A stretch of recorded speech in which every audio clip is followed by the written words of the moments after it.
Hello, welcome to another session of entrepreneurial development. This is Professor Pavitra, and I'm taking over from Professor Renuka. I know that she's left parts of third unit. She's yet to complete them, and there's also I'm informed that she's also yet to complete little parts of second unit. But I'll start from the fourth unit, which is entrepreneurial development programs, and in all likelihood, I'll be handling both fourth and fifth unit for you guys. All right. We'll come back to the left out parts of third unit and second unit later. So, to recap what entrepreneurship really is, entrepreneurship can be stated as the art of starting a business, basically a startup company. But it need not always be a startup company or an industry or a big high profile business. It can even be a wayside shop having only merely 100 rupees investment. But what's important in entrepreneurship is the creative product, process, or service that's involved in it. So, entrepreneurship can be stated as offering creative products, process, and services to people. All right, but see, entrepreneurship need not be upcoming products or new products or new services. It can even be generation business. Most of you are into business families. Most of you come from business families, business oriented families, who are into a particular business through past generations, right? So that can also be a case. You can inherit a business, and that can also be called as entrepreneurial development, because you bring your own flavor or you bring your own developments into that particular business or into that particular job. Products which were, for example, we can take oil, for instance. Oil, there's oil, right?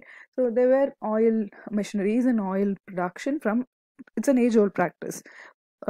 Processing oil is an age old practice, but today there are modern machines and modern ways of presenting oils, and there are much more varieties of oil and varieties of customers that we cater to. So there are new products and new processes and new services coming up. So even though you have inherited a particular business, you tend to develop them, and you tend to branch out, which is the entrepreneurial thinking or entrepreneurial process in a particular inherited business. All right, but what is really entrepreneurship is offering creative product, process, or services to the customers. All right, so with that in mind, entrepreneurship development program is a program meant to develop entrepreneurial abilities among people. It's as simple as that. The concept of entrepreneurship development involves equipping a person with required skills and knowledge needed for starting and running the enterprise. So, even if you inherit a business, you need to have the required skills and knowledge to start to run the enterprise, or to run the business. Most of you are here to study BBA, or even you might intend to pursue MBA with the thought of inheriting your family business, wherein you are needed to equip yourself with certain skills and certain knowledges to take forth the company or to take forth the enterprise. All right, so entrepreneurship EDP programs are meant to equip a person with this required skill and knowledge, not in all varieties, in all cases, in all shapes, but you can pick and choose what you need regarding EDP programs. All right, and EDP programs are generally thought of an effective way to help develop entrepreneurs, help develop budding as well as new entrepreneurs. All right, but what's really important about EDP is it's primarily meant for developing first generation entrepreneurs. Um, there are, like I already told you, people always inherit businesses, right? Most of you come from a business family, so you might inherit family businesses later in your life. But what about those non-entrepreneurial participants, people who have no exposure to businesses at all, who have never been exposed to businesses at all? How do they come into a certain business? If they have the aptitude for the business, or if they have the aptitude for the product or process, how do they really come into that particular business? That's where EDP programs come in. EDP programs help even those non-participants to help them equip with this required skills and knowledge to start and run an enterprise. There are even multiple programs. There are even programs called as incubation cells, which I'll talk about later. Incubation cells are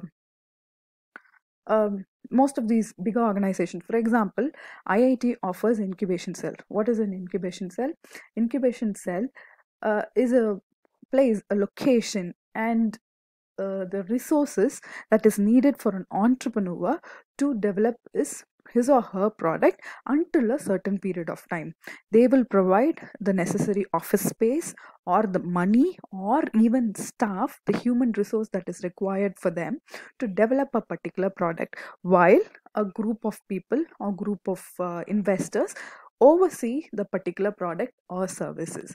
After a period of time, when the particular group of people, group of you might call them group of geniuses because they are in that particular field, group of investors, when they are really satisfied with the product or with the process, they will give a go ahead and you can take the company or the business forward. All right. So let's take another example here.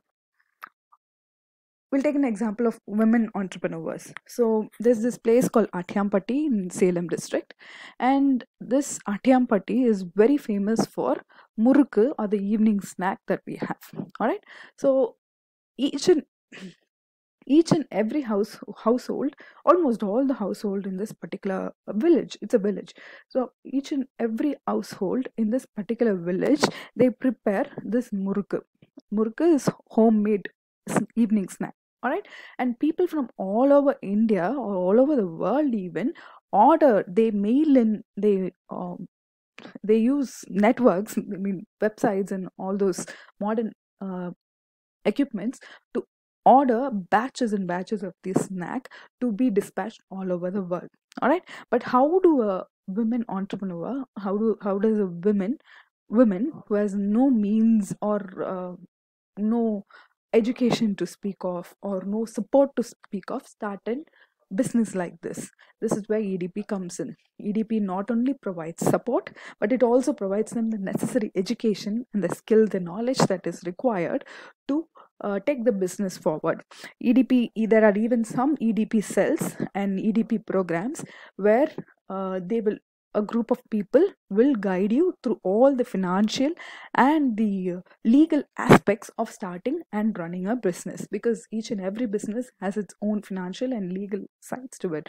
So if you're not really capable of handling those aspects during the starting stage of business, because as you go on you must equip yourself with knowledge of both legal and financial aspects, but when you start a business, if you're not really adept at this financial or legal aspects, these group of people in the entrepreneurial cell will help you with all the processes, the forms and everything. Of course they'll charge you some money for that, but you get the support that is required. So not only monetary support, but also physical and even psychological support. Motivation is one of the major factors, which we'll see later. Motivation is one of the major factors of these EDP programs. Once people start supporting physically, you get the motivation to do better and to reach further, to branch out further. All right. But what is the basic intent of EDP programs? The one and only basic intent of EDP programs is to increase the number of entrepreneurs, because entrepreneurship is the backbone of any country's economic development. Only when you have budding entrepreneurs and when you have import and export does the economy develop further. All right.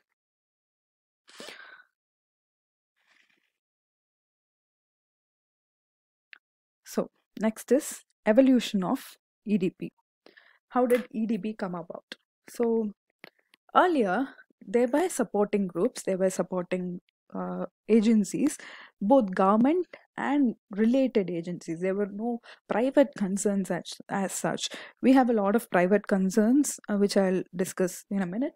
But earlier, there were only government and related agencies who would support you to start a entrepreneurial venture. But what sort of support was provided was basically monetary. Either it was monetary support where you can avail a loan, or you can they will invest, they will oversee the business. But entire support from the start to finish was not provided. An entrepreneur had to go stand in front of a government office to locate a place and register the place, go through the legal aspects of registering the place. All that had to be done by the entrepreneur themselves.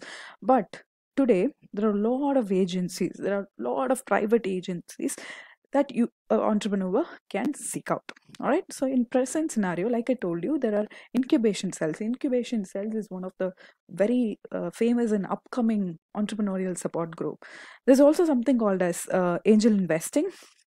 Angel investing is where you go and uh, present your product idea, and a group of investors will decide if your product or service is worth investing in. And if you're really worth investing in, they would provide certain changes. They might or might not provide certain changes, and they might or might not decide on the board or management team. And they would give monetary support or physical support or legal support. That's up to the investors, so they will provide that. But an incubation cell, angel investors, they only provide monetary support and advices regarding starting the company and all that. But incubation cell, they even provide the location, human resources, everything will be provided to you. If you ask for it, everything will be provided to you, and they will basically handhold your job, take you through each and every aspect of the job. Okay, so this aim of EDP is to bridge the gap and motivate non-entrepreneurial participants. There's nothing more to it. Simply to bridge the gap and motivate non-entrepreneurial participants to come up with their new business ideas and provide those business ideas in an effective manner. All right.